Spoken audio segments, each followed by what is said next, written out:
oh, this guy's a railroad baron. So we know immediately that this guy's a dumpster fire of a human being. Honorary mention to his death in 1893. Shout out to Leland Stanford's death, friend of the show, which ultimately created job markets, massive job markets. I understand all that. I'm not against the fact that there are railroads. I'm speaking very negatively about this person because of how it was accomplished and the amount of fraud and theft. And at the time, this is like owning Amazon 5 years ago, 10 years ago. Like, you are the pioneer.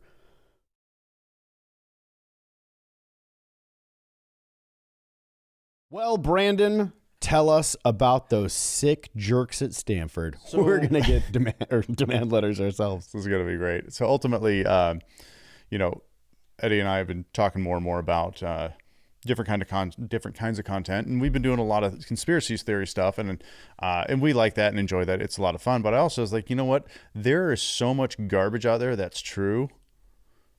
We should talk about some of that. Yeah. And I had come across some information about Stanford that I wasn't privy to previously. I didn't know who Leland Stanford was because I didn't particularly care. It just was not something that, came up in my life. It was like, oh, this guy's a railroad baron. So we know immediately that this guy's a dumpster fire of a human being. So what time frame was this? I mean, obviously the railroad industrial revolution, but like when was this dude screwing everybody over? Yeah, late 19th century, so 1880s. Which I actually have some family ties to that, which we'll discuss as well. So Leland Stanford, Stanford University. Let's just do a little, just a tinge of precursor on this. So Stanford University, it was built initially to commemorate Leland Stanford's son who died of typhoid when he was 15. That was in 1884. That happened in Italy. The school was built in 1887 and fully funded by the Stanford estate. Okay.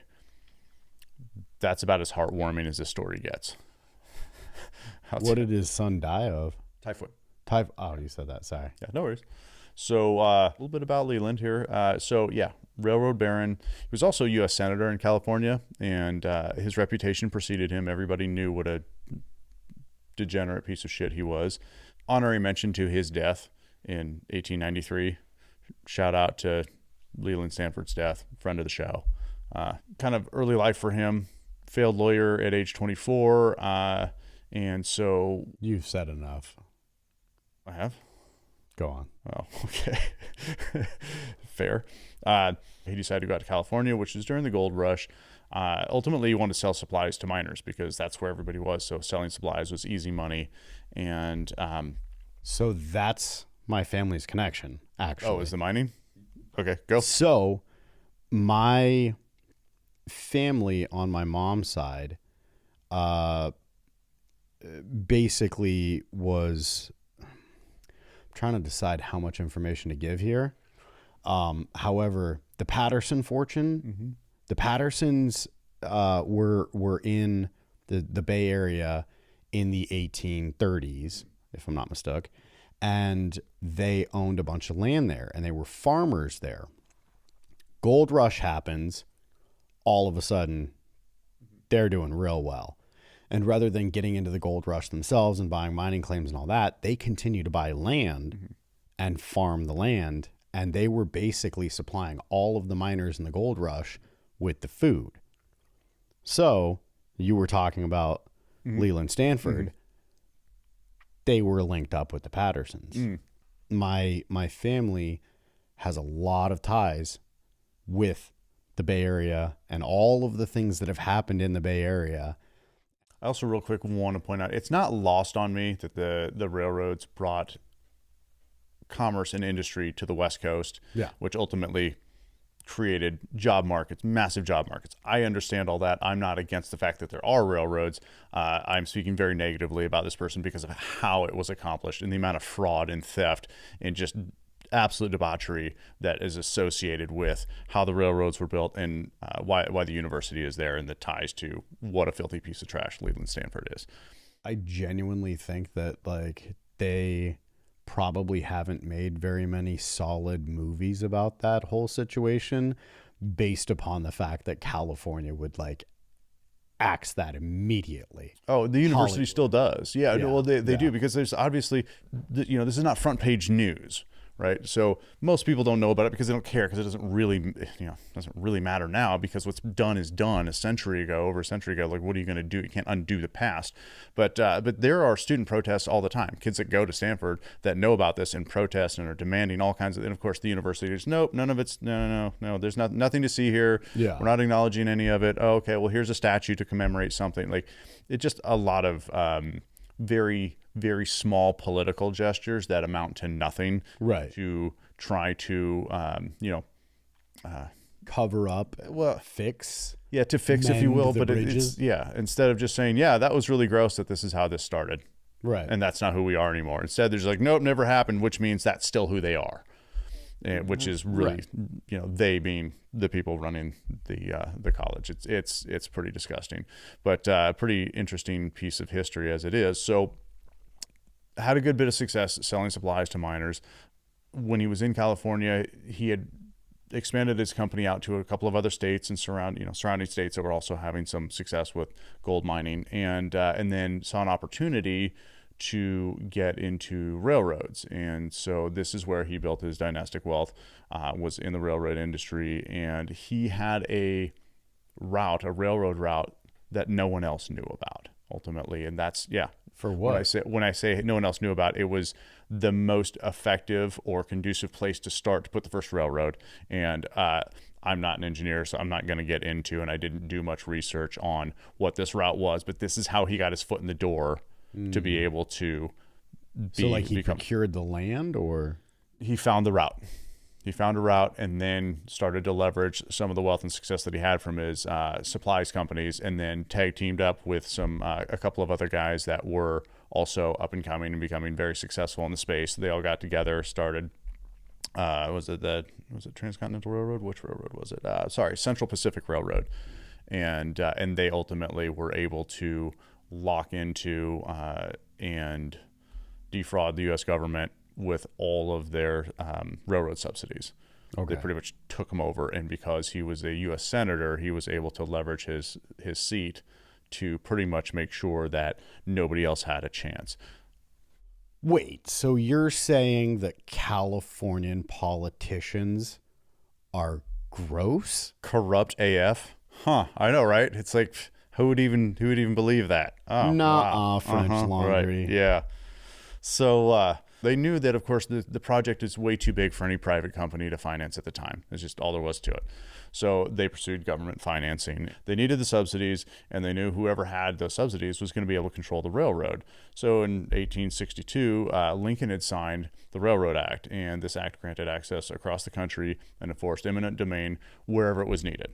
So they were able to take land wherever they wanted to take the land. It was a free-for-all for whoever had those subsidies, and Leland and his cronies had it. So, and at the time, this is like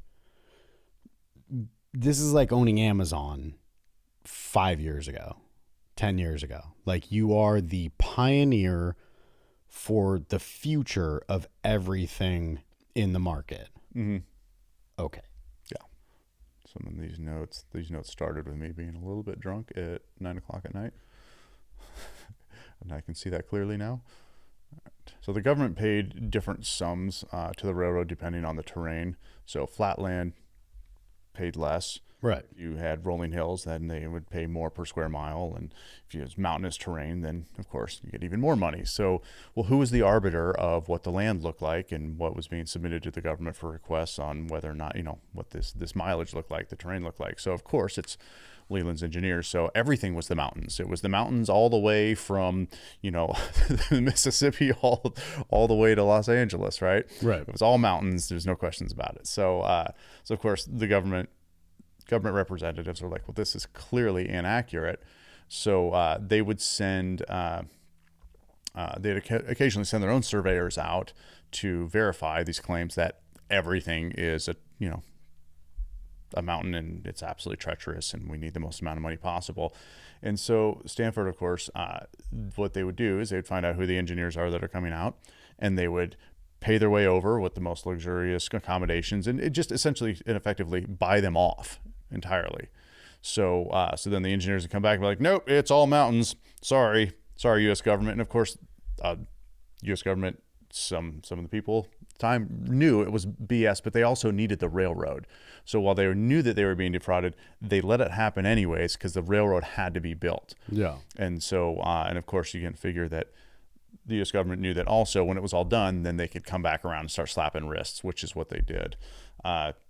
It's crazy to think about how gross like being a politician is, especially in California. And like, you know, like Fred was saying last week, follow the money, right?